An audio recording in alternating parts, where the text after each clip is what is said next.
Montana Territory, January 1884. The sky has been the same color for 3 days, not gray, not white, something beyond both the specific absolute absence of warmth that precedes the kind of cold that kills. Somewhere in the Teton River Valley, a woman stands alone inside a structure no one believed should exist. Stone walls, double thick, a roof steep enough to refuse the snow, and wrapped around a cabin at the center, a barn, her barn, built by her own hands over 8 months while her neighbors watched and shook their heads and called it foolish. Outside, the temperature is 43 below zero. The wind is moving at 60 miles an hour, and one by one in the dark, through a ground blizzard that has swallowed the world whole, people are coming to her door, not to apologize, not yet, just to survive the night. The first thing you need to know about Sigrid Voss is that she never asked for anyone's permission, not once, not even when she probably should have. The second thing you need to know is that she was 48 years old, a widow, a midwife, and the only person within 30 miles of Fort Benton, Montana Territory, who thought it was a perfectly reasonable idea to build a barn around her house, not next to it, around it, completely, entirely, on all 4 sides. The neighbors called it foolish. The preacher called it unnatural. The wealthiest rancher in the Teton River Valley called it a waste of 8 months and good timber. And Sigrid Voss just kept building.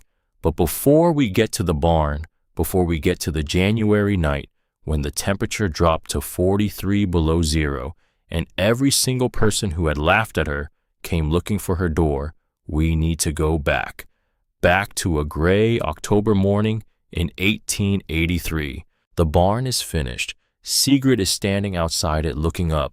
Her hands are rough and cracked. Her back has ached every morning for 6 months. There is sawdust in her hair that she has stopped trying to get out. Arn, her 17-year-old son, stands beside her. He is quiet for a long time.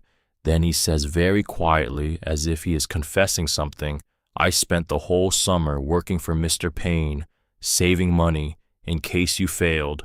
Sigrid doesn't answer right away. She looks at the wall she built, the double thick stone rising 8 feet, the timber above it sealed and ventilated, the steep roof designed to shed snow the way a mountain does, without argument, without resistance, just gravity doing its work. She puts her hand on Arne's shoulder. "You were right to prepare," she says. A pause. "But you won't need it." She says it like she believes it completely, which she does, which is either the sign of a very wise woman or a very stubborn one. And at this point in the story, the difference is not entirely clear. Now let's go back further. 18 months further, March of 1882. The land office in Fort Benton smelled like pipe tobacco and old paper and the particular kind of authority that small men in important chairs tend to produce. The clerk behind the desk was 40 years old, had never left Montana, and had very firm opinions about who was qualified to homestead 160 acres above the Teton River. Sigrid Voss was not in his estimation that person. She was a woman. She was alone. She had a teenage son standing behind her and an elderly mother-in-law waiting outside on the wagon seat, wrapped in 2 blankets and already complaining about the wind. The clerk looked at Sigrid. Sigrid looked at the clerk.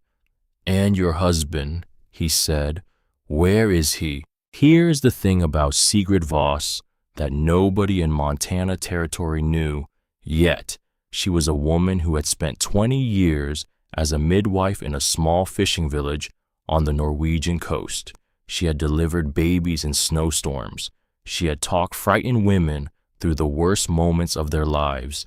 She knew better than almost anyone what it meant to say exactly the right thing at exactly the right moment. So she looked at the clerk with a completely steady expression and said, "He's coming on the next ship. I'm going ahead to start the claim." The clerk wrote it down, and that was that. Except there was no next ship, there was no husband on his way.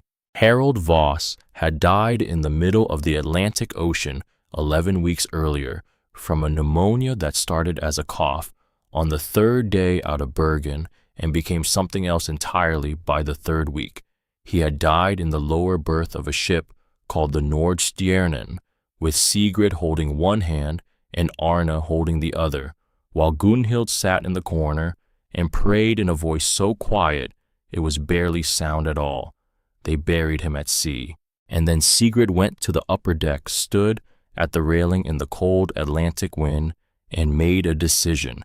She was going anyway, not because Harold had wanted to go, not because it was his dream that was pulling her forward, but because it was also hers, because she had stood over a map of Montana territory in a library in Bergen 18 months ago and felt something shift in her chest, the specific feeling of a life that could be different, larger, more fully her own, because there was a 160-acre homestead waiting in a river valley she had never seen, and she was going to claim it, even if she had to lie to get there. So she did, and on a raw March morning in 1882, Sigrid Voss stood in the land office in Fort Benton, Montana territory, told a clerk that her husband was on his way, and walked out with a homestead claim for 160 acres above the Teton River. She told herself she would correct the record when she was established, when she had proven herself, when the land was clearly undeniably hers. She never quite got around to it, but that is a different kind of guilt for a different chapter.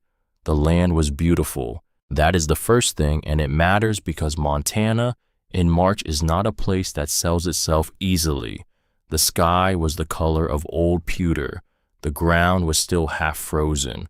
The creek, the spring-fed one that would prove over the next 2 decades to be the single best feature of the entire property, was running under a skin of ice that cracked and groaned like something alive. Gunhild climbed down from the wagon, looked around at the vast windswept emptiness, and said in Norwegian, "This is where we're going to live."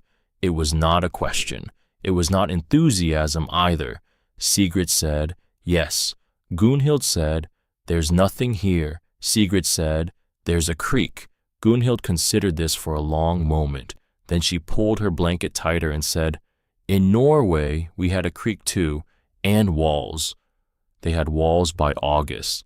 A cabin, 14 by 16 feet, log construction tight, chinking a good iron stove that Sigrid had paid far too much for in Fort Benton, and had transported on the wagon with the kind of care usually reserved for living things.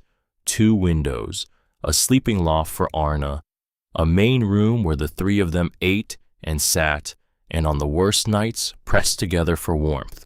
It was a good cabin by any reasonable frontier standard. It was not, as Sigrid discovered that first winter, sufficient for Montana. The cold came in October, which was the warning, the real cold, the kind that the old-timers in Fort Benton talked about in a particular voice, a voice that dropped slightly and went careful, that came in November. And then December arrived like a door being slammed shut. Sigrid had prepared. She had cut and stacked wood through the summer and fall, more wood than the neighbors told her she would need. She had re-chinked the cabin walls twice. She had stuffed every gap she could find with rags and moss and strips of old wool. None of it was enough. The cold came through anyway, not through the gaps she had sealed, through the logs themselves, through the floor, through the ceiling. It came in the way that real cold always comes, not as a dramatic intrusion, but as a slow, patient siege that makes you realize too late that warm is not a thing you have. It's a thing you are constantly making, and when you stop making it even for a few hours, it is already gone. By January, Sigrid was feeding the stove every 3 hours, through the night, without stopping. Arne took the midnight shift. Sigrid took the 4 o'clock. They moved around each other in the dark, like workers on a ship, professional practice exhausted. Gunhild's cough got worse. It was a rattling, deep chest sound that woke Sigrid every time she heard it, not because it was necessarily alarming, but because it was Gunhild, who was 70 years old and had bad knees and had crossed an ocean to come to this place. And every time that cough came in the night, it felt like something fragile being tested. In February, they lost 2 weeks' worth of firewood to a storm that kept them inside. In March, Sigrid counted what she had left and did the mathematics that no homesteader wants to do, the subtraction problem where the answer is not enough. She spent $31 she did not really have on 4 additional cords from a man named Bricker who drove them out from town and charged extra because the road was bad. They made it to spring, barely. That April, on a morning when the last of the snow was pulling back from the south-facing slope above the creek, Sigrid sat outside the cabin door with her coffee going cold in her hands and thought about heat, not about the stove, not about wood, about heat itself, the physics of it, where it went, why a space the size of her cabin, a small tightly sealed space with a roaring iron stove, still could not hold warmth through a Montana night. She thought about Vesterålen. She was 12 years old the first time her father took her into a house barn, the old kind that the Sami families built, where family quarters and animal shelter were joined under one roof. They were visiting a family her father did business with. She remembered the smell first, hay and lanolin, and the particular warm animal smell that some people find unpleasant and that to Sigrid had always smelled like safety. She remembered the temperature. Inside that building in the middle of a Norwegian winter, she had taken her coat off.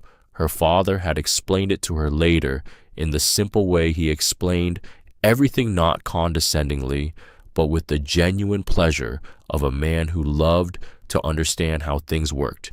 The animals generated heat. The building trapped it. The thick stone walls absorbed it during the day and released it at night.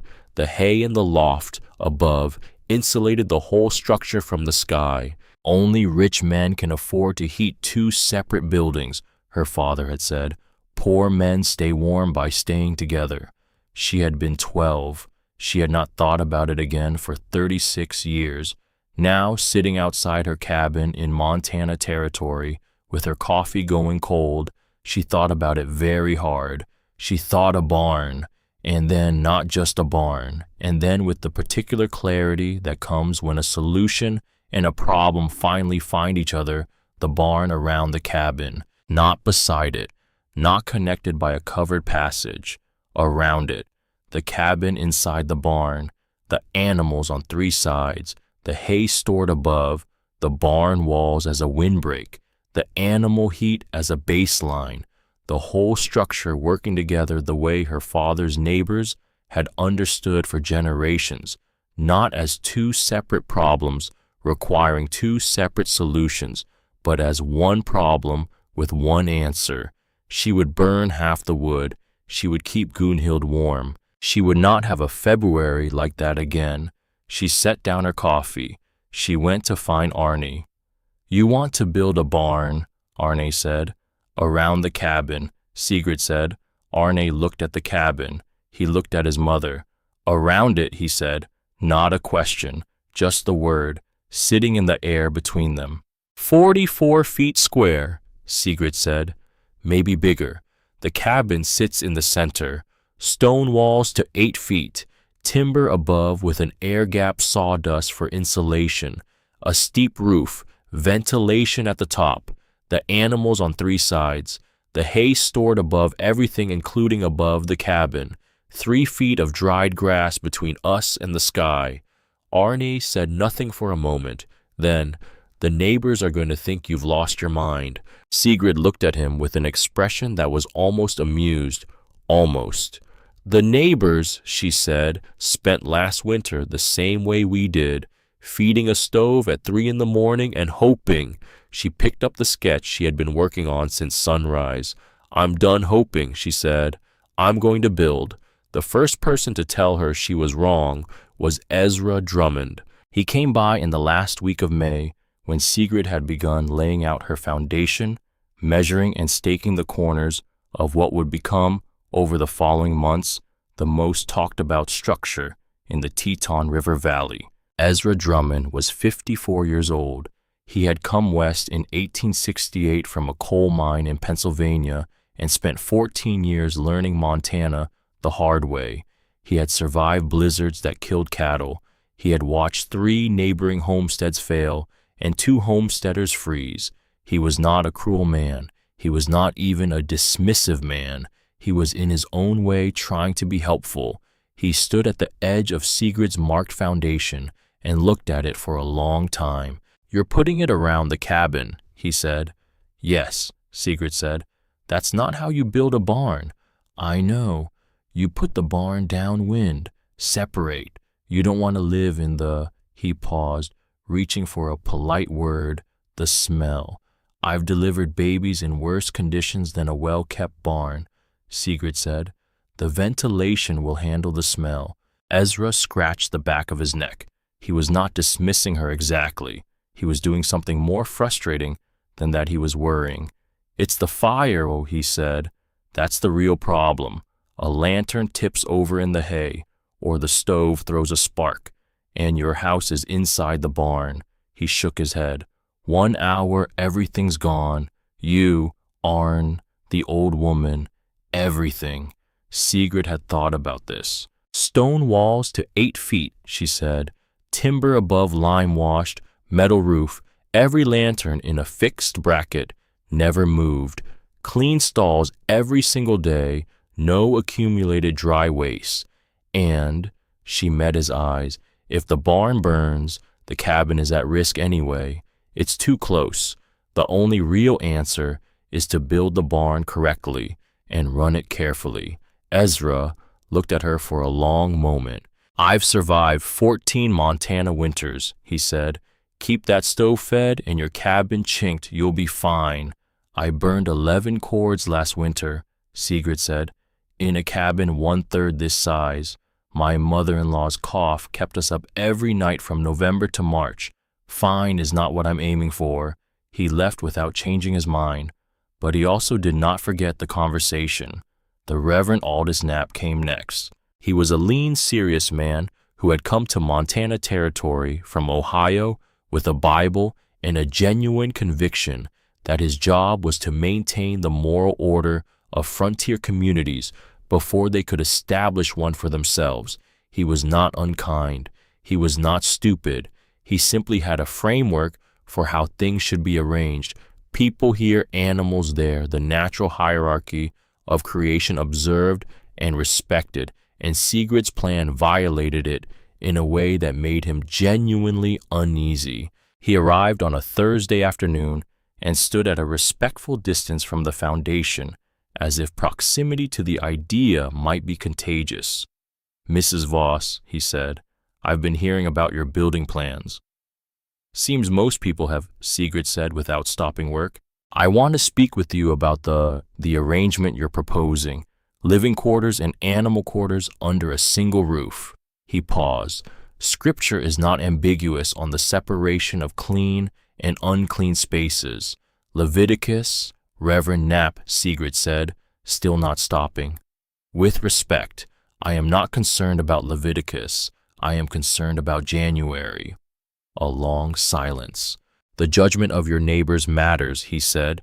"They're saying you don't respect how things are done here, that you think your ways are better than—" "My ways," Sigrid said, and she did stop now, and she looked at him with the specific patience of a woman who has had this conversation before in different forms her whole life, "are the ways of people who learn to survive winters colder than anything you've seen here. I'm not saying they're better, I'm saying they work, and before this January is over, I intend to demonstrate that." The Reverend Knapp nodded slowly. He was not convinced, but he did not come back to argue. Wolfric Payne was different from the others. He was 56 years old, had come to Montana Territory in 1867, and had built over 15 years the finest ranch between Fort Benton and the Judith Basin, 320 acres, 80 cattle, 4 hands, a house with real glass windows, and a parlor that contained actual furniture that had been brought overland from St. Louis. He represented in the imagination of every struggling homesteader in the valley the proof that it was possible, that if you were smart enough, tough enough, worked hard enough, you could build something that lasted. He rode over in August when Sigrid's stone walls were already rising, the first course of double-thick limestone that she had quarried from the hillside above the creek, hauling it down by hand and by sled 1 stone at a time through June and July and most of August. He was, to his credit, not dismissive. He looked at the walls carefully. He walked the perimeter. He examined the mortar work. "This is solid," he said. "Good foundation, level. You know what you're doing with stone?" "My father built boats," Sigrid said. "Stone is less complicated." Wulfric almost smiled. Almost. "But the design," he said. "I want to be direct with you, Mrs. Voss. When you combine everything under one roof, living space, livestock storage, you lose your ability to expand. More animals, bigger family, a workshop. You've locked yourself into a structure that can't adapt." Sigrid had heard the fire argument and the smell argument and the moral order argument. This was the first argument that made her pause, because Wulfric Payne was not wrong. Not exactly. "That's a fair point," she said. He looked mildly surprised that she'd said so. "But I'm not planning to expand quickly," she said. "I'm planning to survive. If I can't make it through January, there's no future to build for." "Most of us survive just fine," Wulfric said. "How much wood do you burn in a winter?" He shrugged. 30 cords, maybe 35. "I burned 11 last winter, in a space 1/3 the size of this structure, with 2 people tending the stove around the clock." She met his eyes. "This coming winter, I expect to burn 5, and be warmer." Wulfric looked at her for a long moment with an expression that was difficult to read, something behind his eyes that was not quite skepticism, and not quite interest, and not quite either. "If your theory works," he said carefully, "you'll have proven something worth knowing. But if it doesn't?" "If it doesn't," Sigrid said, "I'll have spent 8 months building something that fails, and I'll rebuild. But I'll know." He nodded once and rode back to his 320 acres and his glass windows and his parlor furniture. That night, though nobody knew it yet, he sat at his kitchen table for a long time with a piece of paper and a pencil, looking out the window at the dark. But that part comes later. Then there was Dorothea Lund. Dorothea was 44 years old, a Danish immigrant, homesteading 2 miles east of Sigrid with her 2 daughters after her husband had walked away from the claim 3 years ago and not come back. She was sharp and capable and funny in a dry, compressed way that Sigrid recognized as the humor of women who have learned not to need an audience. She was, of all people in the Teton River Valley, the one Sigrid had expected to understand. Same cold climate heritage, same experience of being a woman doing a man's supposed job in a place that didn't quite know what to do with that. Same bone-deep knowledge of what a Montana winter actually cost. She had expected Dorothea to be curious, or at least neutral. What she had not expected was what Dorothea actually said. It was a Tuesday in June. Dorothea had come to return a tool she'd borrowed, and she stood at the edge of the growing foundation with her arms crossed and her expression doing something complicated. "I've heard what you're planning," she said. "Seems so has everyone," Sigrid said. "You're really going to build the whole thing around the cabin." "I am." Dorothea was quiet for a moment. Then, "I believe my husband when he said he had a plan." Sigrid stopped.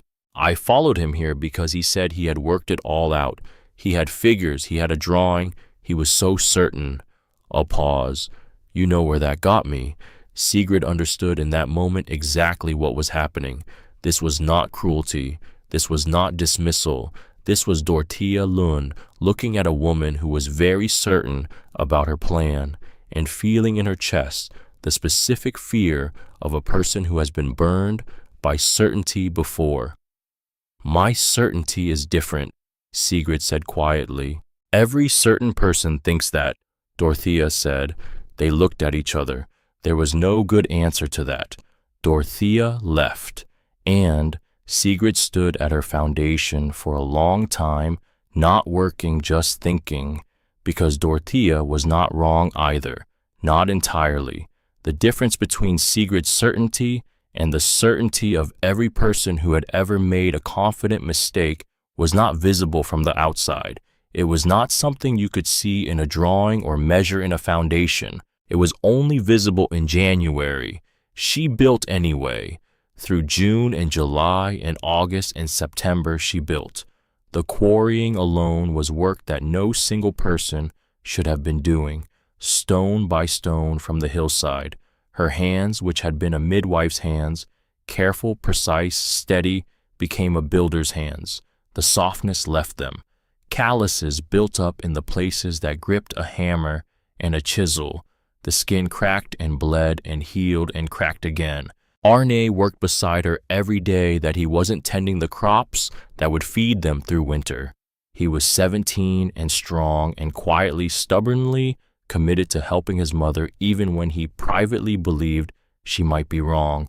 That was its own kind of love. Gunhild brought water and meals out to them, moving carefully on her stiff knees across the uneven ground, and occasionally offered opinions about Norwegian building methods that were sometimes useful and sometimes bewildering, and always delivered with absolute conviction.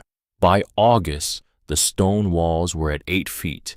By September, the timber framing was rising above them. Sigrid had designed a 6-inch air gap between the inner and outer wall planking stuffed with sawdust. This was not something she had read about. It was something she had thought through from first principles, from the way her father talked about boat hulls, about the space between layers, about how air that cannot move becomes insulation. Dead air, he had called it, air that just sits there and refuses to let the cold pass. 4 ventilation cupolas at the roof peak, gable vents on each end, a way for the warm, damp air from the animals to exit without taking all the heat with it. A steep roof line, 45 degrees, that would shed snow the way the mountains did, not flat enough to accumulate, not enough surface for wind to push against. And above everything, above the stalls, above the walkways, above the cabin itself, 3 feet of dried hay in a loft that spanned the entire structure, 3 feet of grass between every living thing inside and the January sky above. She had measured, planned, and built every element of it with a midwife's precision, which is to say, with the understanding that the difference between a good outcome and a catastrophic one often lives in the details that nobody notices until they matter. By October 15th, the structure was enclosed, 44 feet square, 1,936 square feet total. The cabin occupied the center, 224 square feet, the same 14 by 16 she had built the previous year, but now wrapped in something entirely different. Stalls on the east side, storage on the west, walking space and dead air zones in the gaps between. Sigrid stood inside on the day it was finished and listened. The wind was moving outside. She could hear it, but it sounded distant, like something happening in another country. She checked the thermometer she had hung on the cabin wall 3 days earlier, 42 degrees outside. Inside the barn structure, 58. The animals weren't even inside yet. She wrote the numbers in a small notebook she had designated for this purpose. Her father's voice in her head measurement is how a craftsperson speaks to the future. She wrote October 15th, 1883, first enclosed day, outside 42 degrees Fahrenheit, barn interior 58 degrees Fahrenheit, stove not lit. Then she closed the notebook, went outside, found Arna at the woodpile. You won't need that money you saved, she said. He looked at her. Not this winter, she said. Come inside. I want to show you something. 2 weeks later, on the first genuinely cold night of the season, 22 degrees at midnight, wind from the north, Sigrid woke at her usual stove tending hour. 3 in the morning, force of habit from a year of doing it. She lay still for a moment. The cabin was 68 degrees. The stove had been out since before midnight. She lay there in the dark and felt the warmth and thought, oh, just that, just the one word, because that is what it feels like when something you built from memory and mathematics and your dead father's voice actually works. Not triumph, not vindication, just the quiet, specific shock of being right. Oh, she did not light the stove. She went back to sleep. In the morning, she wrote in her notebook, October 28th, 1883, outside 12 degrees Fahrenheit, inside cabin 68 degrees Fahrenheit, stove out since midnight. On a gray November afternoon, 3 weeks later, Dorothea Lund rode over. She had not come since June. She had sent Arne home once with a loaf of bread and no message, which Sigrid had interpreted correctly as an apology that was not yet ready to be spoken. Now Dorothea came inside the barn structure and walked the perimeter in silence. She was in there for nearly 20 minutes. She ran her hand along the inner wall. She stood below one of the ventilation cupolas and looked up. She looked at the thermometer, 59 degrees. Outside was 18. She said nothing for a long time. Then, I owe you more than I gave you in June. Sigrid waited. Dorothea pulled off her outer glove, held her bare hand in the air for a moment, in the 59-degree air that should have been freezing, and looked at her own palm the way you look at evidence. I was measuring your certainty, Dorothea said. I should have been measuring your walls. It was not much in words, but from Dorothea Lund it was a great deal. Something passed between them in that moment, something that did not require either of them to name it or explain it. The specific understanding between women who have both spent their lives being told they are wrong about things they are not wrong about. Dorothea put her glove back on, said nothing further, and that was the first conversation between the two of them that ended without an argument. It would not be the last. Outside, the Alberta sky was doing what Alberta skies do in November, building, darkening, getting ready. There was a storm coming. Everyone who had spent more than 2 winters in Montana territory could read the signs. The specific way the temperature dropped too fast in the afternoon, the absence of birds, the way the cattle in Wolfric Payne's distant pasture were moving toward the tree line without being driven. Sigrid stood in the doorway of the barn, her strange, impossible enclosed barn, and looked north. She was not afraid, which was new, which was now that she noticed it something she had not been since the morning of October 28th, when she had woken in a warm cabin with a cold stove and thought, oh, she was not afraid of what was coming. She was ready. The storm, when it came, would come anyway, regardless of what she had built, or how carefully she had worked, or what her neighbors thought of her. The cold did not negotiate. It did not acknowledge effort or intention or merit. But inside those 44 feet of double-thick stone and timber and hay and animal warmth, inside there, the rules were different. Inside there, she had made a place where January was not a death sentence. It was just winter. She let the door swing closed behind her, and she went inside to write the day's numbers in her notebook. December 1st, outside 8 degrees and dropping, inside 61. Stove unlit since yesterday morning. December came in quietly, which was the deceptive part. December in Montana territory does not always announce itself. Sometimes it arrives like a bully, loud, immediate, impossible to ignore. But the winter of 1883 came in soft, cold, yes, steady, yes, but manageable.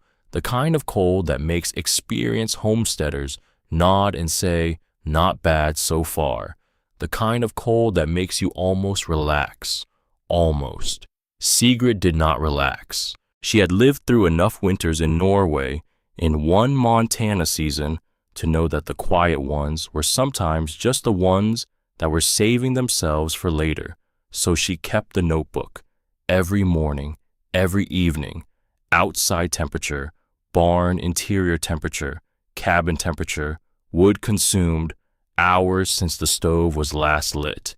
December 3rd, outside 4 degrees, barn 54, cabin 66, stove lit once for cooking only. December 9th, outside -7, barn 51, cabin 62, stove not lit since yesterday noon. December 14th, outside 11 degrees wind from the northwest, barn 57, cabin 64, no stove required overnight. The numbers told a story that Sigrid was not yet ready to tell anyone else, not because she doubted them, but because there is a difference between knowing something is working and being certain it will hold when the real test comes. And she knew the way you know things in your body before your mind catches up that the real test had not arrived yet. Gunhild knew it too. Gunhild was 70 years old and had lived in Norway for 68 of those years and understood cold the way some people understand music, not as a fact about the world, but as a language. She sat by the cabin window in the evenings and watched the sky in a way that had no name in English, the Norwegian way of reading weather that is not meteorology and not superstition, but something older than both. "It's waiting," she said one evening in early December, in Norwegian, not particularly to Sigrid or Arne, just to the room. Arne looked up from the harness he was mending.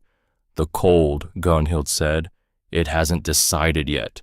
She went back to her knitting, and that was all she said about it for 3 weeks.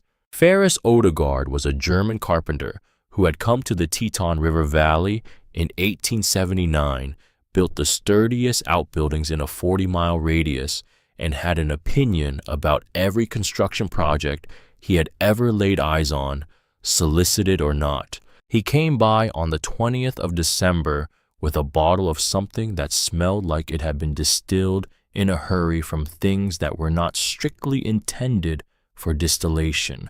He walked through the barn twice, the way he always walked through structures, slowly touching things, tapping walls with his knuckle, listening.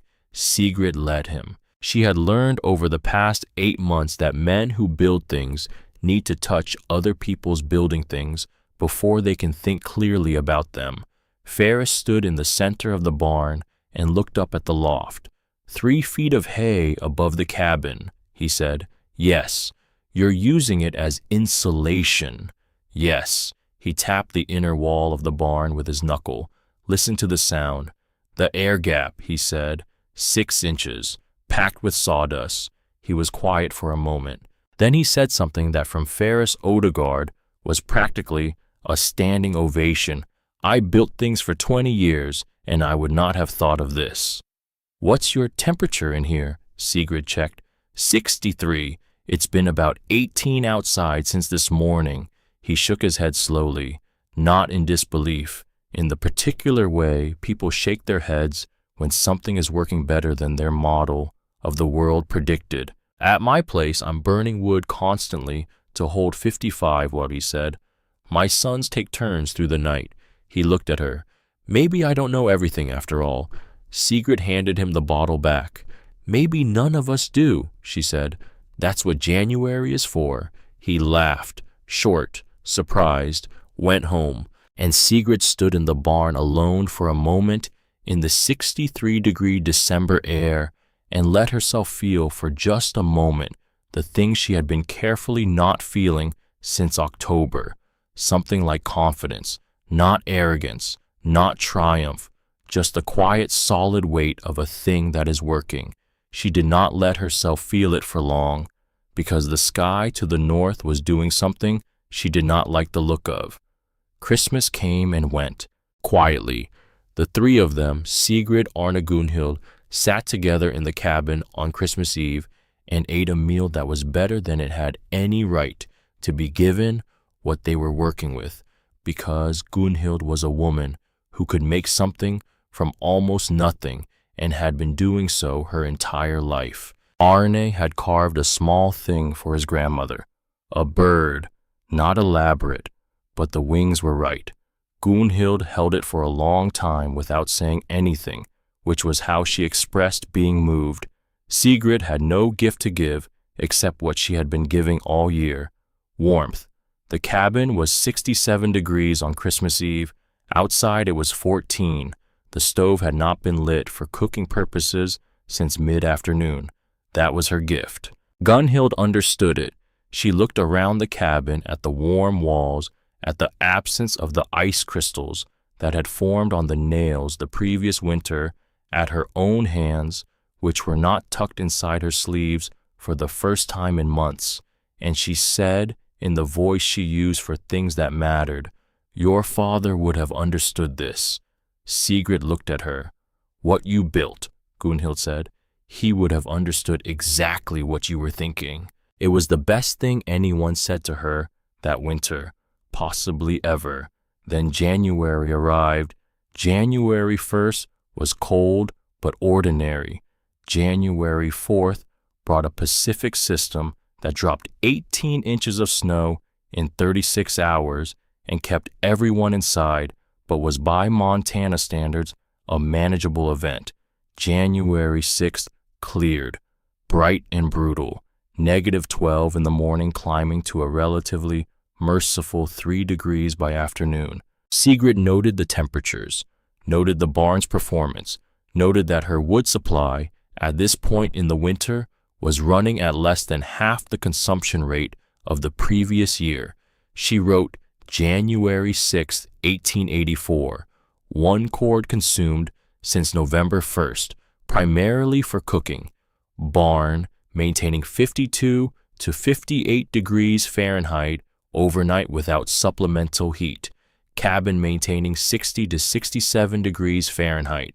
She closed the notebook, and then January 8th happened. It started the way serious things often start, without drama.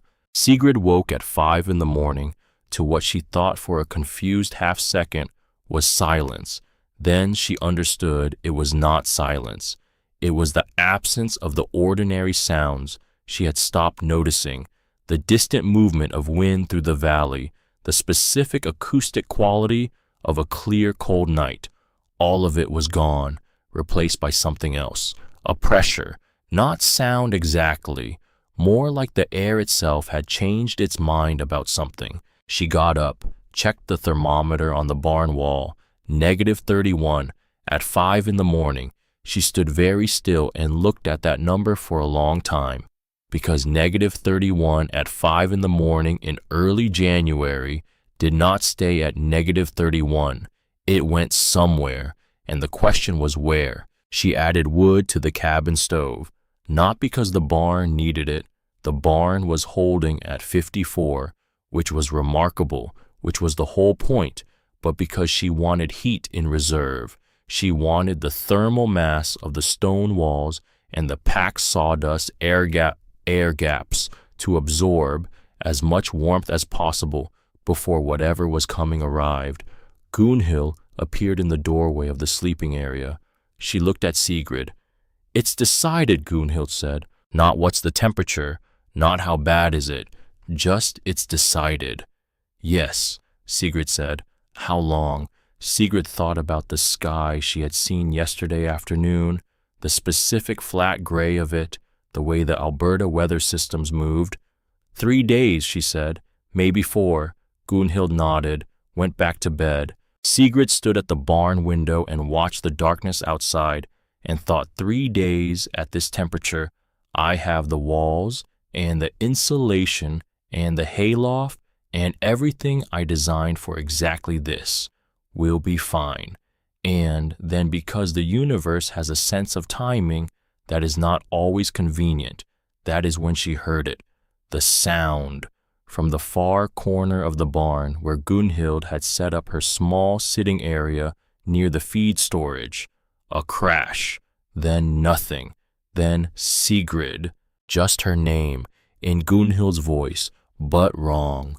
The tone was wrong, too flat, too controlled, the voice of someone who is marshaling every remaining resource toward the act of speaking calmly. Sigrid was moving before she had decided to move. Gunhild was on the floor. She had gotten up for what reason she could not entirely explain, and would not explain for the next 3 days, because the next 3 days would be very busy, and her left knee had done the thing it had been threatening to do for 2 years and simply quit. Not dramatically, not with warning. It had buckled, quietly, finally. She was on the floor of the barn, leaning against the feed storage wall, with her leg extended at an angle that was clearly wrong and her face arranged into an expression of absolute Norwegian stoicism that Sigrid recognized as the face of a woman in significant pain who was not going to say so. "I'm fine," Gunhild said. "You're not?" Sigrid said. "My knee. I can see that. It's done this before. Not like this."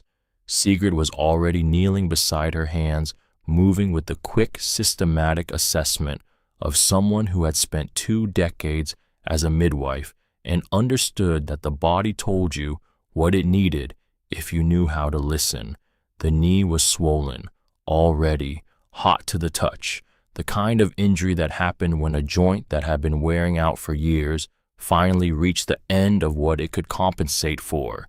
She could not stand, she could not walk. She could with assistance be moved to the cabin and settled on the bed with her leg elevated and her knee wrapped, in a situation that was medically manageable, as long as no one needed to go anywhere, as long as no one needed to go outside, as long as the woman who had been planning to help Arn with the outdoor tasks, if the storm got truly bad, was not instead lying in a cabin bed, immobile for the foreseeable future. Sigrid helped her mother-in-law to the cabin. She settled her. She wrapped the knee. She stood in the middle of the cabin and did the rapid, ruthless arithmetic of a woman who is recalculating every plan she has. Outside at 7 in the morning now, -35. Arne appeared at the cabin door. He had been checking the perimeter. His face was very careful. "Mum," he said. "I know," she said. "The wind's starting. I know. It's coming from north, I know." She looked at him. "We're staying in." He nodded, understood without needing the rest of the sentence. "We're staying in," which meant no one goes outside for anything that isn't absolutely necessary, which meant the plan changes, which meant whatever we built, whatever we prepared for this is it. This is the test. Not a test she had designed, not a test with a controlled set of variables. The actual test. By 8 in the morning, the wind had found its voice, and the voice was not what Sigrid had expected, even though she had read about Alberta outflow events in a farmer's almanac and had heard the old-timers describe them and had thought she understood. She had not understood. This was not wind in the way that wind usually presents itself. It was not gusting. It was not intermittent. It was a sustained, unbroken roar that came from the north with the consistency of a machine 60 miles per hour, not varying, not pausing, just pushing, continuously, the way a river pushes except cold, except carrying ice crystals fine as powder that didn't so much fall as explode sideways, horizontal, with enough force to strip the bark from the south-facing side of exposed trees. The combined effect of that wind and that cold, a number that would not have a scientific name for another 60 years, put the effective temperature somewhere around 85 below zero, which is a number that has no adequate frame of reference, which is a number that means outside is not a place where living things survive. Sigrid stood at the barn window and watched the world disappear. The Drummond homestead, 3 miles east, gone. Not obscured, gone. The ground blizzard of airborne snow reduced visibility to approximately 30 feet, and then to 20, and then by 9 in the morning to the end of the barn's south wall. She could see that far, not further. She turned from the window and looked at what she had. Inside the barn, 51 degrees, holding. Inside the cabin, 64 degrees, stove running at medium since 6 in the morning. Gunhild immobile, but stable, complaining about the padding on the mattress, which Sigrid took as a positive sign. Arn, checking every ventilation port, every wall junction, every place where the outside world might find a way through. Wood supply, 4 cords remaining. At current consumption, that was 6 weeks minimum. She was not afraid. She was a little afraid. Not of the cold exactly, not of the wind. She was afraid of the specific thing that no amount of planning can fully prevent, the unexpected variable, the thing you didn't design for because you didn't know it existed until it was already happening, like Gunhild's knee, like the ventilation ports. That was the next thing. At 11 in the morning, Arne came to her with his expression doing something she recognized as controlled alarm. The cupolas, he said. She followed him. The 4 ventilation cupolas at the roof peak, designed to let the warm, humid barn air escape, were icing over. The warm air flowing out was meeting the -40 outside air and freezing the moment it hit the exterior. Ice was forming around the ventilation openings, not blocking them, not yet, but building. This was a variable she had thought about, a variable she had planned for, not perfectly, but enough. Close 2 of them, she said. Partially, leave enough gap to maintain air quality. We need the ammonia to keep moving out. Arne looked at her. If we close them too much, I know, so we close them carefully. She looked at the ice formations. 2 of the 4, the north-facing ones, they're getting the worst of the wind. The south pair stays open. We monitor every 2 hours. He went. She stood below the ventilation system she had designed and thought, this is why you don't build something like this and then stop thinking. Because buildings in extreme conditions are not static. They respond. They need someone paying attention. She was paying attention. She went back to the cabin. She checked the thermometer. 62 degrees, stove running, Gunhild sleeping, outside still screaming. The knock came at 2 in the morning. Not a gentle knock. Not the kind of knock you do when you're cold and would like to come in. The kind of knock you do when your hands are so frozen you can't actually feel them anymore, and you're hitting the door with your forearm because it's the only part of you that still has enough sensation to aim. 3 heavy impacts, then nothing, then 3 more. Sigrid was awake immediately. She had not been fully asleep. She had been in the particular half-state of rest that she remembered from years of being on call, for bursts not truly unconscious, just hovering available ready. She was at the door in seconds. She opened it. The cold that came in was not a temperature. It was a physical force, a wall of cold that hit her in the face and chest and immediately began its work of stealing heat from every surface it touched. The wind screamed through the opening. Snow exploded into the barn in a horizontal sheet. And there in the doorway were Dorothea Lund and her 2 daughters. Dorothea was 44 years old and had walked 2 miles through a ground blizzard at -43 degrees, which is not something a person does because they have options. Her face was covered in frost. Her eyebrows were white. Her lips were the color of a winter sky. Her daughters, 16 and 13, were pressed against her on both sides, and all 3 of them were shaking with the specific, violent shaking that the body does when it is doing everything it can to generate heat and running out of fuel to do it with. Dorothea looked at Sigrid. Sigrid looked at Dorothea. And Dorothea, the woman who had said, "I believe my husband," when he said he had a plan, look where that got me, said nothing, not a word, because there were no words for this particular moment, for being the person who doubted, for standing in someone's doorway at 2 in the morning, nearly frozen because the thing you doubted turned out to be the one warm place within 2 miles. Sigrid stepped back from the door. "Come in," she said. "No preamble, no I told you, no performance of vindication. Just come in," because that was all that mattered. They came in. Sigrid got them to the cabin.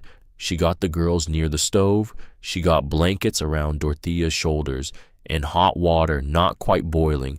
You never give near frozen people boiling water into cups that Dorothea's hands could barely hold. The girls were crying, not from injury, from the specific release that happens when you have been terrified for a long time and suddenly the terror is over. Their mother sat between them with her hands wrapped around the cup and her eyes closed and her breathing slowing slowly into something approaching normal. Sigrid sat across from her. They did not speak for a long time. Then Dorothea opened her eyes. She looked around the cabin at the warmth, at the complete impossible warmth of it with the blizzard still roaring outside and the temperature outside still catastrophic and the walls doing exactly what Sigrid had designed them to do. She looked at Gunhild's sleeping form on the bed. She looked at Arna, who had appeared in the doorway and was leaning against the frame with the particular expression of a 17-year-old boy who is trying not to seem like he's having feelings. She looked at Sigrid, and she said, "I was wrong." 3 words, flat, simple, no drama. "You were frightened," Sigrid said. "There's a difference." Dorothea shook her head. "I wasn't frightened. I was—" She stopped, tried again. "I talked myself out of being frightened by pretending it was wisdom. That's worse." Sigrid considered this. "Maybe," she said, "but you made it here." A pause. "We barely made it," Dorothea said quietly. "If the girls had been younger—" She didn't finish that sentence. She didn't need to. They both understood what lived in the space at the end of it. Sigrid reached across and put her hand over Dorothea's, just for a moment. Then she stood up and went back to her thermometer. 59 degrees. Good.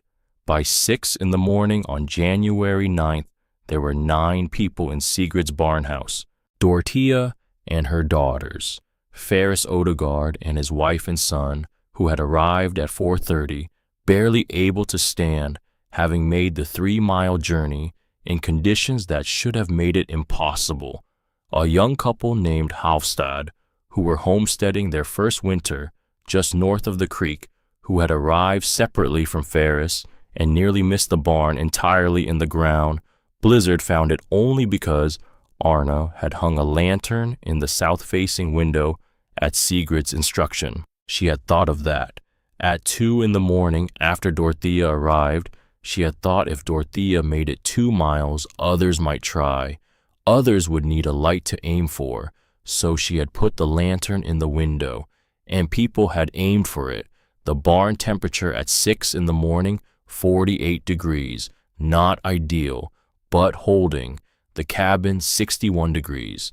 Gunhild had been woken by the arrivals and had, in the magnificent manner of a 70-year-old Norwegian woman who cannot walk but can absolutely still be useful, organized herself upright in the bed and begun directing the arrangement of blankets and sleeping spaces with the authority of a general who has been promoted to commanding from a seated position. Sigrid watched her do this and felt something that was half gratitude and half pure amusement and entirely love. "More to the left," Gunhild was saying to Ferris Odegaard's wife, gesturing at a blanket arrangement. "You want the cold air from the door to go under the loft, not across the floor. Basic physics." The woman looked at this immobile, magnificent old woman and did exactly what she was told. By noon on January 9th, they had been in the storm for 29 hours.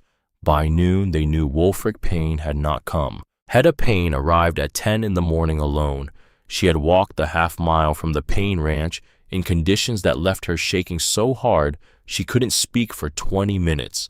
When she could speak, she said only, "He wouldn't come. He said he had enough wood. He said his house was the best built in the valley." Sigrid looked at her. "He told me to go if I wanted," Hedda said. Her voice was careful. the careful voice of a woman who has spent a long time figuring out how to speak about her husband without saying too much or too little. He said he'd be fine. A silence. He sent you away in a blizzard, Dorothea said, from the corner. Flat. He said I was being... Hedda stopped. He said I was being dramatic. Nobody said anything to that, because there was nothing appropriate to say. Sigrid poured Hedda a cup of hot water. He won't come, she said. He won't come, Hedda said. Sigrid thought about the man who had looked at her stone walls in August and said solid, good foundation. She thought about the way his expression had gone complicated when she told him she planned to burn 5 cords where he burned 30. She thought about the way he had nodded once before riding away on his horse that cost more than she had paid for her entire first year's supplies. She thought about what Hedda had said. He won't come. Then we sent Arna, she said. Everyone looked at her. With the message, in case he changes his mind, in case something shifts. In this, Arne said, not a refusal, just pointing at the barn window where the white roaring of the storm made the glass vibrate slightly in its frame. You know the landmarks, Sigrid said. The creek bend, the rock formation above the south pasture. You know the half-mile between here and there. Arne looked at her for a long moment. I'll go, he said. He was back in 40 minutes, not because it was a 40-minute journey, but because Wulfric Payne had met him at the door of the ranch house and sent him away within 90 seconds. Arne came through the barn door with ice on his eyelashes and the expression of someone who has just encountered a force of nature that is not meteorological. He said Arne started.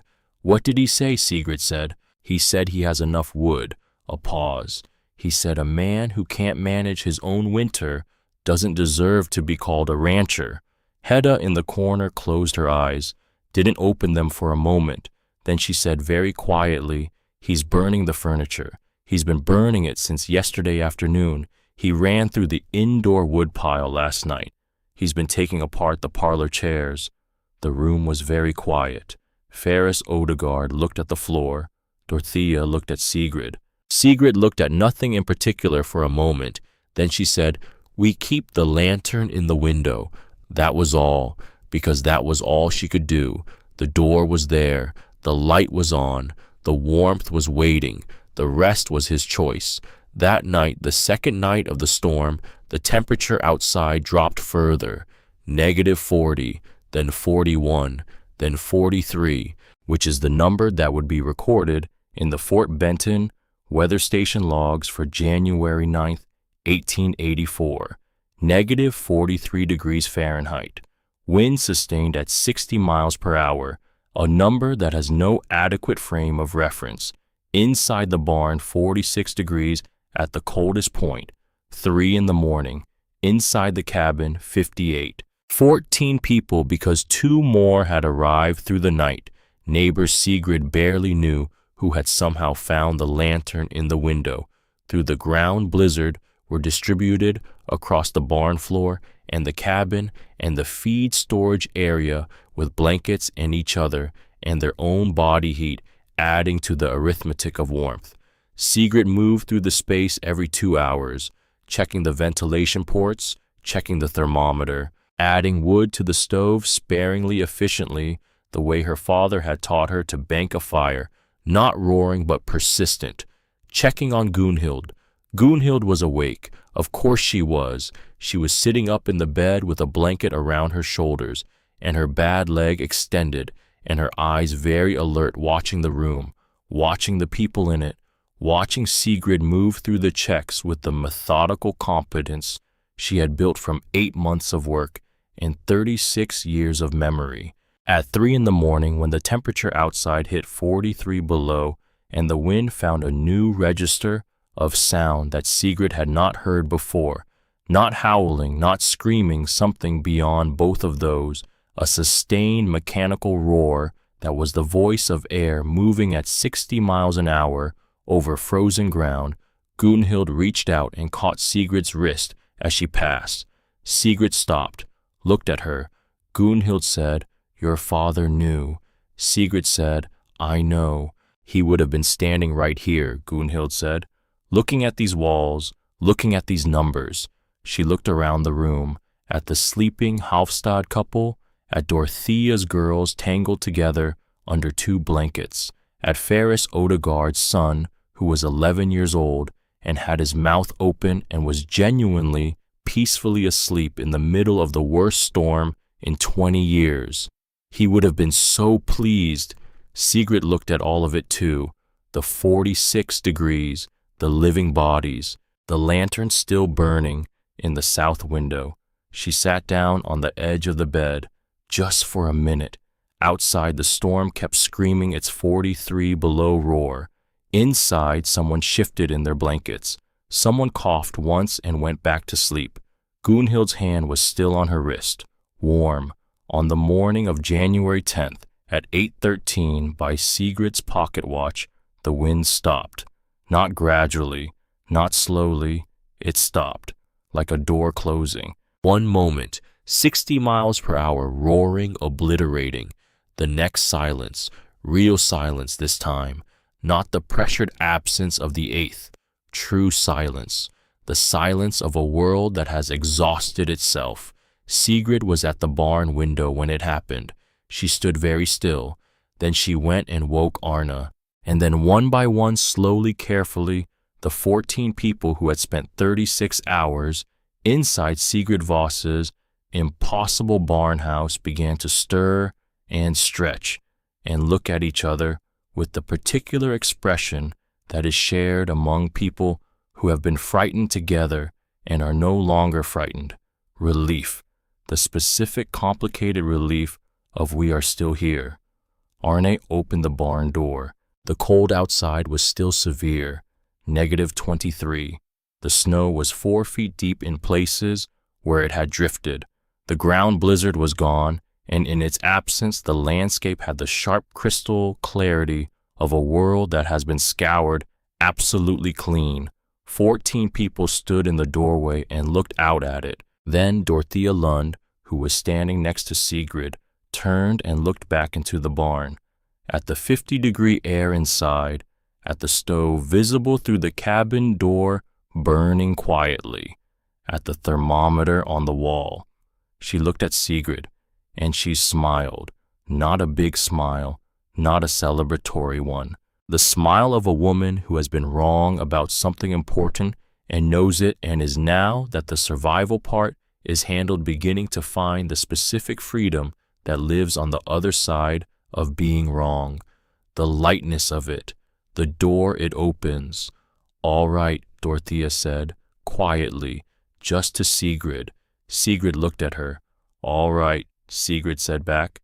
2 words, both of them meaning yes. "And I know, and we are still here." Then Sigrid looked east, toward the Payne Ranch, toward the smoke that was rising from that direction, not the thin, steady smoke of a well-fed fire, the other kind, the dark, inconsistent kind. Arne was already looking. He turned to her, said nothing. She said nothing back, but her hand found his shoulder, and she held it there, and the silence of the aftermath, vast, crystalline, 36 degrees below zero, lay across the valley like a held breath. They found Wulfric Payne at 9:17 in the morning. Arne went first, Sigrid behind him. The snow was 4 feet deep in the low places, and the cold was still savage, -23, which is not survivable for long without protection, but is at least a temperature that allows movement, that allows walking, that allows you to get from one place to another if you are dressed correctly, and you know the landmarks, and you don't stop. They knew the landmarks. They didn't stop. The Payne Ranch house looked wrong from 100 yards out, not dramatically wrong, just quietly wrong, the way a face looks wrong when something has happened to it that the expression hasn't caught up with yet. The chimney was producing smoke, thin, irregular, the wrong color, not the clean gray of a well-fed fire, but the dark, uneven output of something burning that was not quite right, not quite wood. The front door was not fully latched. Arne pushed it open. The cold inside hit them first, not as cold as outside, but close, too close. The air inside a house should not feel like the air outside. It should not be the same temperature as the space between walls. It should not have that particular dead stillness that rooms get when they have been cold long enough that everything in them, the furniture, the curtains, the objects on shelves, has surrendered to it. Wulfric Payne was in his chair, the chair in front of the fireplace, the good chair, the one that had been brought overland from St. Louis in 1871 and had cost more than most homesteaders spent on an entire season's supplies. He was sitting in it in the way that a man sits when he has decided at some point in the night that sitting in the chair in front of the fire is the right answer and has not gotten up since. The fireplace had a small struggling fire in it, the last of something. On the floor, the remnants of what had been the parlor furniture, chair legs, a section of a side table, the carved back panel of something that had been at one point quite beautiful. He had burned the furniture, not as a last resort, as the only resort, because all the other options had closed around him one by one through the night, each one disappearing, the way exits disappear in a blizzard, not with fanfare, just with a quiet door closing in the dark. He was alive, barely, but alive. The word for what was happening to Wulfric Payne was hypothermia, though in 1884 in Montana Territory, nobody called it that because the clinical vocabulary hadn't arrived yet. What they called it was, he's very cold, he's too cold, his color is wrong, and his breathing is shallow, and when Sigrid touched his hand, it was the temperature of a stone in November, not dead, but the distance between not dead and alive in that particular condition is smaller than most people want to think about. Sigrid had seen this before, not often, but enough. She had been a midwife, which means she had been in rooms with bodies at the edges of their capacity and had learned in the specific empirical way of someone who has no choice but to learn correctly what the signs meant and what the timeline was. She looked at Arn. We need to move him. Can we? We have to.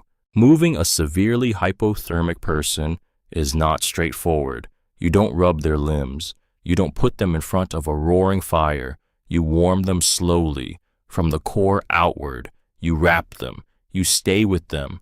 You talk to them if they can hear you, because the sound of a voice is a form of warmth too.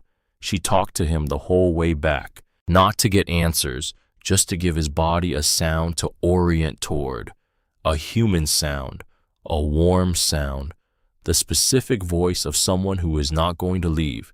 He did not respond, but he was breathing. They got him to the barn house. Hedda was there, had been there all morning. When she saw them come through the door with Wulfric between them, Arne taking most of the weight, Sigrid guiding, she made a sound that had no name, not a cry, not a gasp, the sound of a woman whose worst fear and her husband's presence have arrived simultaneously, and she doesn't yet know which one to address first. She went to him immediately. Sigrid led her, because there are moments that belong to other people. This was one of them. They settled Wulfric near the cabin stove. Blankets, warmth, the slow, careful re-warming that the body needs when it has gone too far in the wrong direction. Hedda sat beside him and held his hand and spoke to him in a low, continuous voice that Sigrid did not try to hear. The barn was 61 degrees. He was in the right place. Whether it was enough, that was the part nobody could know yet. On the table, in the Payne Ranch house, they had found two things. Arne had gone back for necessities, Hedda's bag, some of Wulfric's warmer clothes, and he brought them back without comment. But he also brought back what he had found on the table. He handed it to Sigrid without a word. 2 sheets of paper. The first was a drawing, a technical drawing done in pencil, measured and careful, the handwriting of a man who had built things before and knew how to put dimensions on paper. It took Sigrid a moment to understand what she was looking at, and then she understood. It was her barn. Not exactly her barn. His version of her barn. The proportions were slightly different. The stonework was indicated differently. But the fundamental idea, the cabin inside, the structure around it, the animals on three sides, the insulation above it was there. All of it.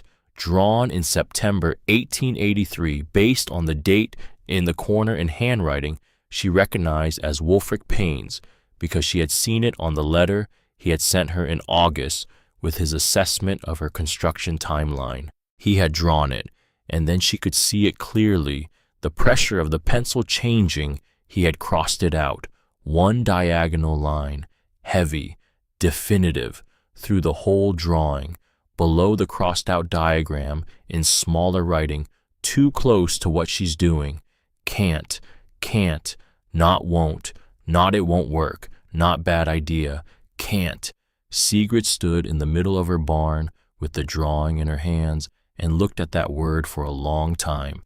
Can't. Because to build it would have been to admit she was right. Because to admit she was right publicly in August, when he had already told the valley her design was inflexible, that was something he could not make himself do. So he had crossed it out. And the second sheet of paper, also in pencil, written at a different time, the handwriting shakier, less controlled the pressure of someone writing in cold or in the specific urgency of a night that has gone wrong. 8 words. She was right. I was too proud to say it. Not addressed to anyone, not signed. Just 8 words on a piece of paper, on a table, in a house that had gotten so cold that a man nearly died in his best chair. Sigrid folded both sheets, put them in her pocket, went back to where Hedda was sitting with her husband. She put her hand briefly on Hedda's shoulder as she passed. Didn't say anything. Didn't need to. Wulfric Payne survived. Not easily. Not quickly. It took 3 days of careful warming before the color came back to his face in a way that looked like living rather than like the early stages of not living. It took another week before he could sit up without assistance. Another week after that before he spoke in full sentences. His hands had frostbite. 3 fingers on his right hand, 2 on his left. He did not lose any of them, which Sigrid considered a form of mercy given how long he had been sitting in that cold. But they were damaged, permanently. The nerve endings never came back the way they should.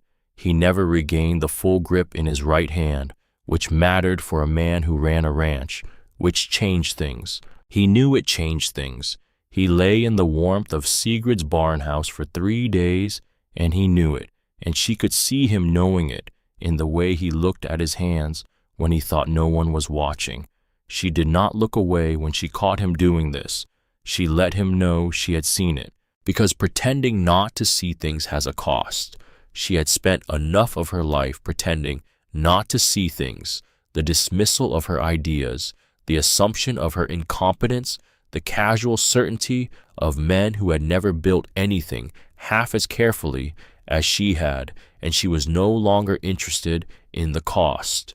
She saw it, and she let him know, and he looked at her with an expression that had no defense left in it. Just a man, just a face.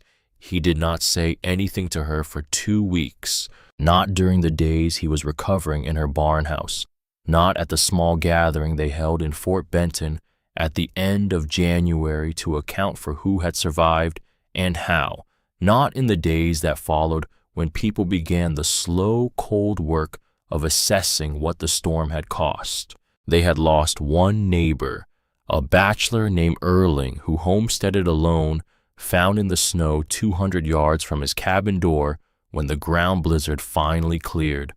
200 yards, close enough that he might have heard a voice if anyone had been there to call out. Nobody spoke much about it. Frontier death was common enough that most people had learned to carry it without stopping, but the weight of it was there, in the way people looked at each other at that January gathering, in the way the room went quiet when someone mentioned his name, in the way Ezra Drummond, who had spent the storm in his own cabin, burning everything, he had sat in the back of that room and stared at the floor. And then one afternoon in early February, Wulfric Payne came, not on horseback, on foot, the 2 miles from the Payne Ranch to Sigrid's homestead, through snow that was still thigh-deep in places, with his damaged hands in his pockets and his breath making clouds in the cold air. He came alone, knocked on the barn door. Sigrid opened it. He stood there in the February afternoon, with the sun low and white behind him, and he looked at her with the expression she had been waiting for, not impatiently, not with any expectation.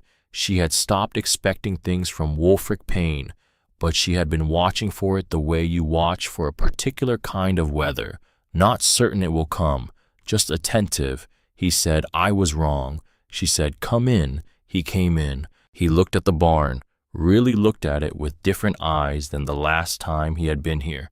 In August, he had looked at it as a man assessing a competitor's theory. Now, he looked at it as a man who had spent 3 days recovering inside it, who knew in his body what 58 degrees meant when outside was -43, who knew in his hands, in his damaged, permanently changed hands, what the cost of certainty looked like when it was wrong. He took his own drawings out of his coat pocket, the September sketches, his version of her barn, the one he had crossed out. He put them on the workbench between them. "I drew this 3 months before you finished," he said. Sigrid looked at the drawings. "I know," she said. He looked up at her. "Arne found them," she said, "when we came for you." A long silence. "I couldn't," he started. "I know," she said again. He looked at the crossed-out drawing, at the diagonal line, at the 2 words beneath it, "too close to what she's doing." "That was the reason," he said. "That was the whole reason." He said it like he was still finding it unbelievable, like the distance between that September morning and this February afternoon had finally become long enough to look back across. Not the design, not the concern about the fire. "I had solved the fire problem. I had all the same solutions you had." He touched the drawing. "Just couldn't be the man who followed a widow's design." He said the last 4 words with a particular flatness, not self-pity, just the sound of a man hearing himself say something out loud for the first time and recognizing it clearly. Sigrid let the silence sit. Then she said, "Your hands." He looked down at them. "You'll manage the ranch," she said. "Hedda is capable, more capable than—" she paused, "more capable than most people have noticed." Something shifted in his face, not disagreement, something more complicated than disagreement. The look of a man who has been realizing slowly over the past 3 weeks things about his wife that he had managed not to see for 15 years. "Yes," he said quietly. "The design is yours to use," Sigrid said, "if you want to rebuild." He looked at her. "The drawings, whatever you need." She nodded at the sketches. "You improved on mine in 2 places. The eastern ventilation is better. The hayloft access points are better. Use them." He stood very still for a moment, a man who had spent his entire adult life in Montana territory as the person who gave things, not the person who received them, the person who employed 4 hands and owned glass windows and had the finest ranch between Fort Benton and the Judith Basin, standing in a widow's barn house, being given something. "I don't," he started. "You don't have to say anything," Sigrid said. "Come back when Hedda has questions about the construction. Arne can help with the stonework." She picked up the drawings and put them back in his hands, closed his damaged fingers around them, and went back to her work. The community meeting happened on a Thursday evening in February. Fort Benton, the gathering hall that served as church and town meeting and emergency coordination space. Every homesteader within 30 miles who could make the journey was there, which in February, after the storm they had all survived, was most of them. Sigrid sat near the back. Not because she was being modest, because she was watching. She had always been better at watching than at being watched. It was one of the occupational habits of a midwife. You learn to position yourself where you can see the whole room. Ezra Drummond was at the front. He had asked to speak. Nobody knew why. He had not explained. He had simply sent word through Ferris Odegaard that he had something to say at the February meeting, and he wanted it on the agenda. Ezra Drummond stood up. He was a big man, 54 years old, broad across the shoulders, the kind of physical presence that takes up room in a space without trying. He had 14 years of Montana behind him. Everyone in that room knew who he was. Everyone in that room had heard his opinion on Sigrid's barnhouse design, because he had given that opinion freely and publicly throughout the summer and fall of 1883. He stood up. He did not look at Sigrid directly, which she noted. He reached into his coat and pulled out a small book, her notebook, the temperature notebook, the one she had kept since October. He had come to her 3 days earlier and asked to borrow it. She had given it to him without asking why. Now she understood why. He opened it. He read the numbers. Not all of them. Selected ones, October through January. Inside temperatures, outside temperatures, wood consumption. Comparison figures he had compiled himself, his own winter's consumption, the Hofstad couple's, Ferris Odegaard's. He read them in his flat, caring voice that reached every corner of the room, and the room was very quiet, because numbers read aloud in a voice that believes them have a particular kind of authority. They don't argue, they don't have personality, they are just what they are. And what these numbers were was a barn house that burned 1/4 of the wood, that maintained 60 degrees at -43, that held 14 people through a 72-hour storm, while a man died alone in the finest house in the valley. He read all of that. Then he closed the notebook, and he said, "I told Mrs. Voss she was wasting her time. I told her 14 years of Montana winters made me qualified to say that." He paused. 14 years of Montana winters made me qualified to recognize that I was wrong. I was measuring the wrong thing. I was measuring tradition. She was measuring cold. He looked up, at the room, not at Sigrid, at the room. "The difference between those two things," he said, "is the difference between the people in this room and Erling." The room stayed quiet. "I want to know how she built it," Ezra Drummond said. "I want the measurements. I want the ventilation design. I want the insulation specifications." He looked around the room. "I think most of you do too." He sat down, and then something happened that Sigrid had not expected. People started talking, not to her, to each other. The way people talk when an idea has been given permission to exist, when someone with authority has said, "This is real. This works. Now let's understand it." The room became a conversation. Questions, dimensions, the price of limestone, the best way to pack sawdust into an air gap, whether you needed the full 4 ventilation cupolas or whether 3 would serve. Sigrid answered, question by question, clearly, without drama, without "I told you so," because she had never needed "I told you so." She had needed January, and January had come.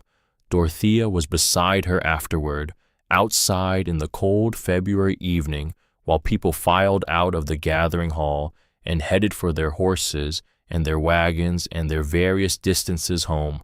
They stood together. Neither of them spoke for a moment. Then Dorothea said, "You know what the paper will say." Sigrid looked at her.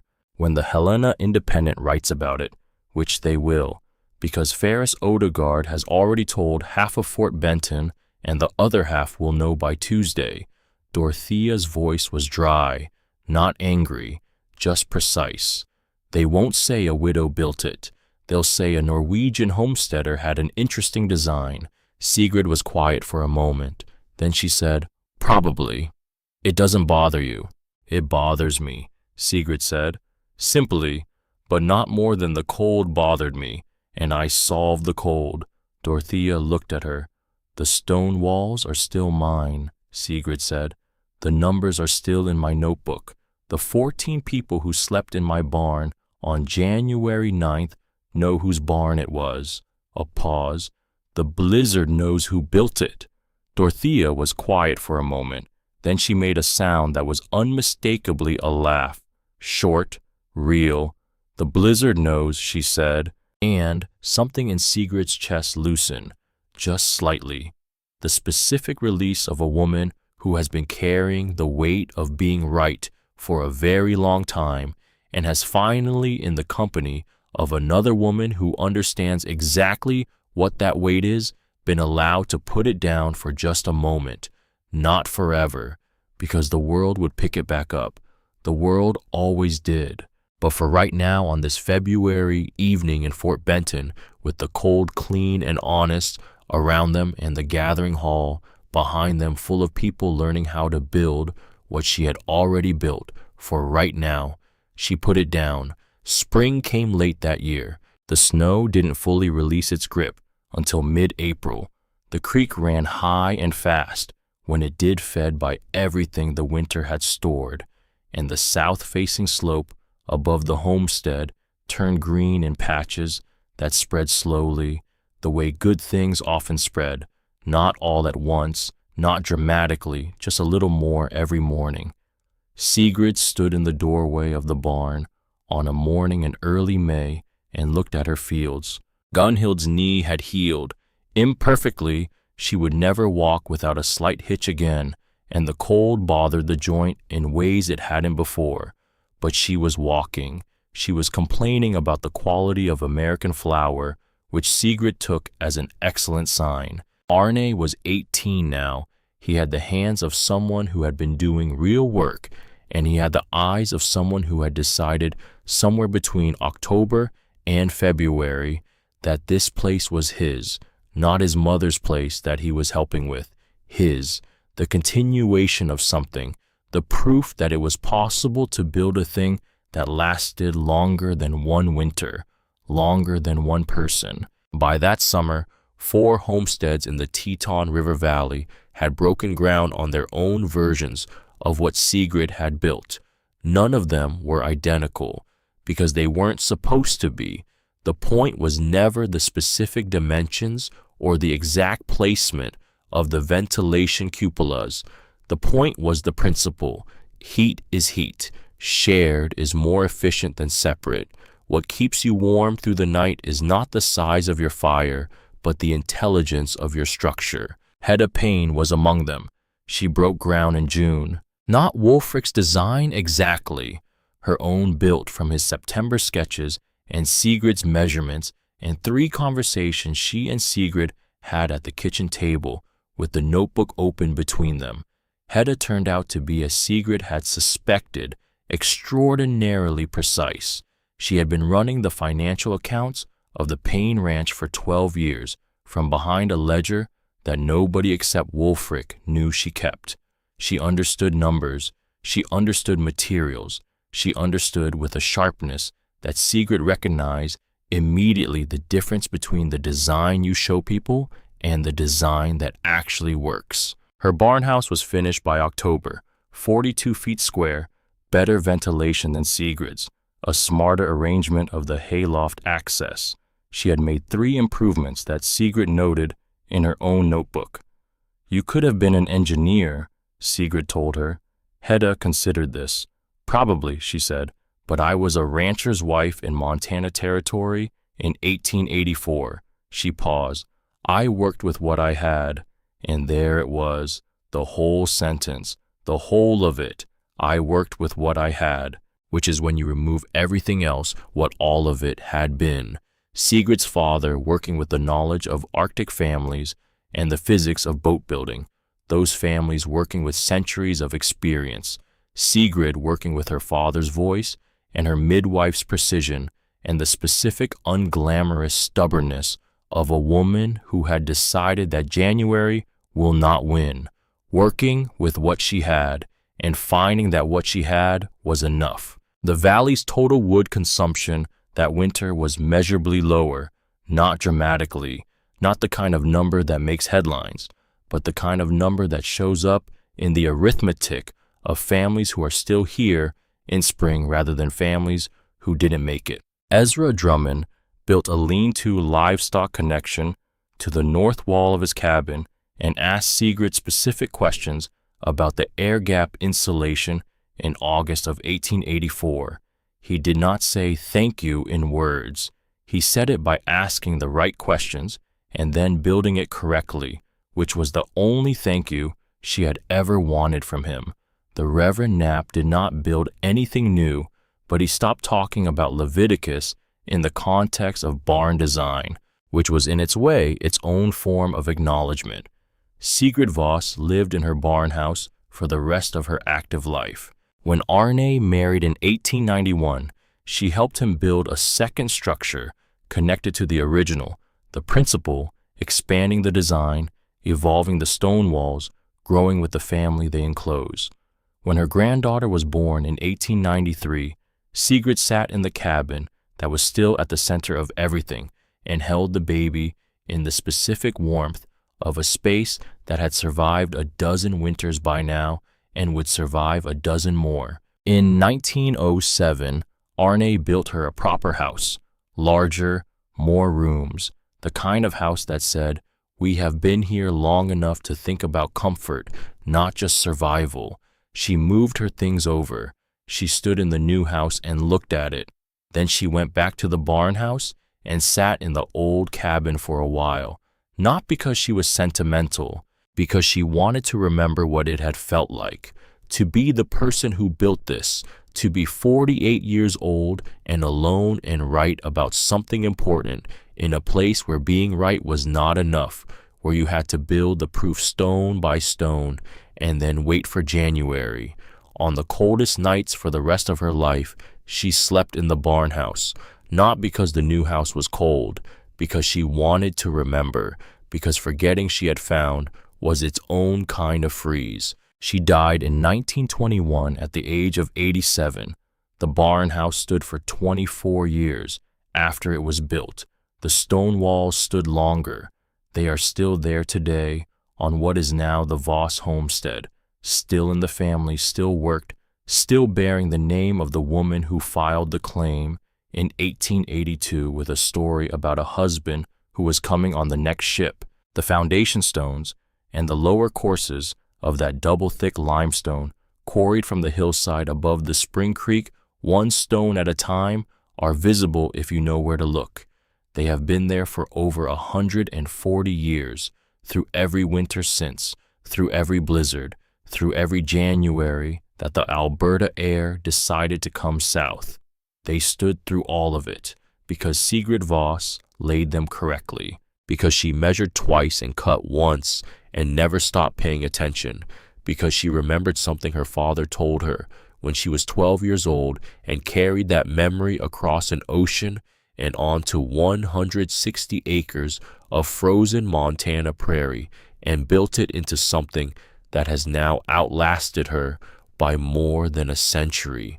The principle she worked from that shared warmth is more efficient than separate warmth, that the heat generated by living things is resource to be used rather than waste to be vented away, that the wisdom of people who survived brutal winters for generations is not sentiment, but engineering. That principle is being rediscovered right now, today, in passive house design, in earth-sheltered architecture, in every sustainable building conversation that keeps arriving with mild surprise at conclusions that a woman with a notebook and her father's voice in her head reached in the summer of 1883. She didn't invent it. She remembered it at exactly the moment it needed to be remembered, and she built it in the face of every person who said she was wrong, in the face of the preacher with his Leviticus and the experienced rancher with his glass windows and the well-meaning carpenter with his bottle and the neighbor woman who had been burned by hope before and was trying in her own way to protect herself from feeling that again.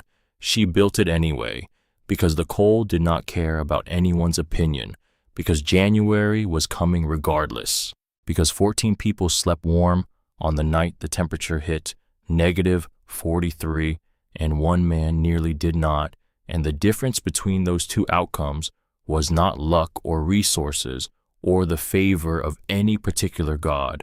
It was stone, carefully laid by a woman who remembered, and the walls are still standing, which is the only thing that matters, which is the only thing it was ever about, not the newspaper that didn't print her name, not the neighbors who came around only after January proved her right, not the crossed-out drawing on a table in a cold house, or the 8 words written in failing pencil light, or the February meeting where a man who had doubted her stood up and read her numbers aloud to a room full of people who were finally ready to listen. Not any of that, just the walls, still here, still standing, still holding in their patient limestone memory every degree of warmth they were ever given. The blizzard knows who built them. That was always enough.